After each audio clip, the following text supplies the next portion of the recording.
Some things are hard to believe. This man's wife tried to take his life over a common device that many of you might be using right now to watch this video. I kid you not. One night, while they were asleep, his wife took his phone, left the house, locked him inside, and set the house on fire. The man to survive. But you can see his head got burned and even his hands. You might guess it was about jealousy or privacy issues, but the real reason is I actually thought the guy was cheating. Seems like the reason is actually not about cheating.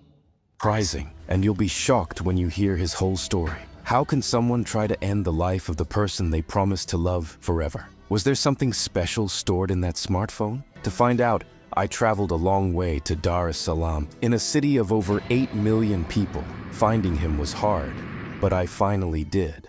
My name is Johnson. I am 27 years old, and I live in Dar es Salaam. I have a wife and a child, but I don't live with them because of what my wife did. Despite the hardships of his today's life, he wasn't also born into a rich family and life was hard. He grew up just like other kids but couldn't get much education. This made him learn about tough life early on. When he got older, he felt it was time to start his own family, and he took the first step toward that journey.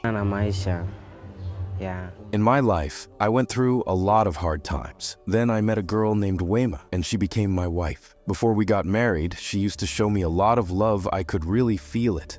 She cared a lot about me, and in everything she did, she proved she wouldn't let me down. Later, we started living together as husband and wife in a small house I built in my village. We were happy together even though we were not rich.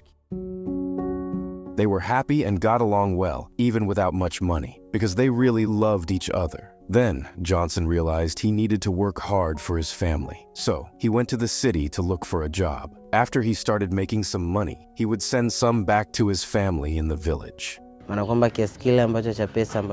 It was tough living away from my wife and kid, but I managed to make some money. Soon, my wife wanted to start her own small business, so I helped her out.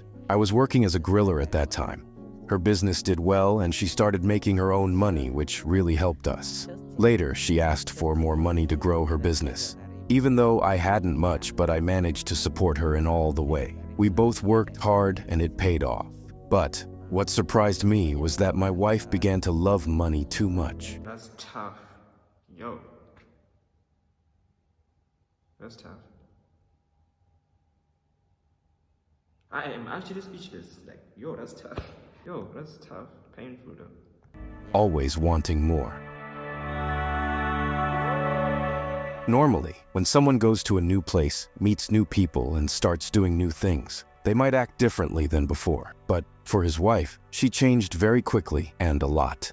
As time went on, I was really surprised when my wife asked me for money again. But this time she wanted so much money that I couldn't afford it because she wanted to buy a very expensive smartphone. Oh my days, now I get it. Well, now it makes sense. It's like she was living a broke life and then she realized there's actually more to life than this. So now she wanted to buy an iPhone. She wanted to, yo, that's tough. For a regular guy, that's tough, bro. Things that worried me a lot, showing she was changing. For instance, once she complained about problems at home. I didn't have much money but managed to send her $3,000. Instead of being thankful, she insulted me badly and even messaged me saying I wasn't a real man. After that, she didn't talk to me for 5 days. I loved her a lot, so I tried everything to fix our issues. I kept working as usual. Since I was working in the city, I saved some money to buy a smartphone to help with my work, especially because I needed it to serve my clients better through social media, as many people in the city do. This was all for my family. But when I finally got home, my wife just took my new phone and started using it herself. The man thought it was just a small thing, but the telephone he had brought into the house was going to lead to events and changes that would impact his future in ways he couldn't have imagined. I thought everything was okay, but there was a time when my wife wouldn't let me use the phone. I always told her to wait a little so I could save up and buy her the nice phone she wanted, but she just wouldn't listen to me. I was shocked when she even tried to steal it, and when she couldn't, she did something very scary and dangerous. One night while I was asleep, she took my phone, left with the child, and locked me inside the house. Our house was made of hay and wood. She then set the house on fire with me inside. How could you need, like, how do you get to an extent where you need money so much that you would actually kill someone for it? How about you ask for a divorce and then it just ends? Now you want to kill your husband and your child. In the heat of the flames. I first thought she had gone to the bathroom, but it turned out she wanted to burn the house down with me in it, all to take my phone. I was badly burned. But then I remembered there was a tiny window in the house. I broke through it and managed to escape. That's how I survived. Yo, that's tough. Nah, this woman was wicked. Hopefully she went to jail for this.